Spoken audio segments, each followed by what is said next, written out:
the entire tone for understanding the unique nature of this work. It shifts our perspective, you see, from expecting this kind of hero's journey, a carefully curated legacy, to witnessing a humble seeker's earnest struggle. Almost like a scientist's ongoing field notes, right? Continually updated as his understanding deepened. He invites us into his messy, iterative process rather than just presenting some kind of polished outcome. And what an incredibly intricate process it was. So our mission today is to unpack this extraordinary text.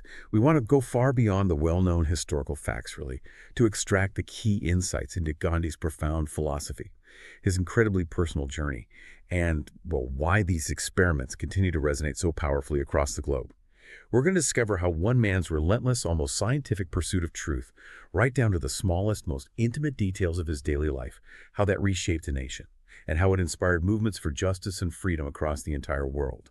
Get ready to truly understand the mind and heart of the Mahatma.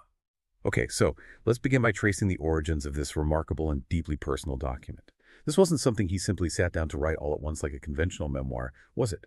How did my experiments with truth actually come into existence? No, it truly wasn't written like that at all. The genesis of this autobiography is, well, as unique as the man himself. It began its life in a much more intimate, yet simultaneously public way. Gandhi originally penned it in his native Gujarati language, and it wasn't published as a single volume initially. Rather, it appeared serially, in weekly installments actually, over several years. Specifically, from 1925 to 1929, these chapters were published in his own influential journals, Navjivan in Gujarati, and its English counterpart, Young India. Now, this serialized format is incredibly significant. It really gives the work a very intimate, evolving, almost live streamed feel, you know? As he was living, reflecting, and continually engaging in his experiments with truth, he was sharing those ongoing reflections, those discoveries, and even his struggles with the world in almost real time.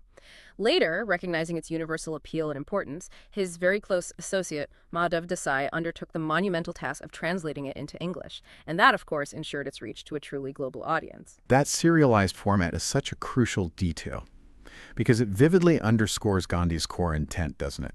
You mentioned it earlier, his explicit framing of this as an account of his search and experiments, not just a record of accomplishments.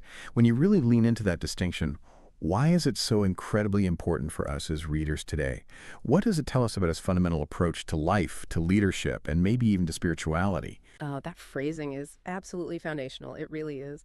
If we connect this to the bigger picture, it profoundly emphasizes his deep humility and his fundamental core belief that truth is God.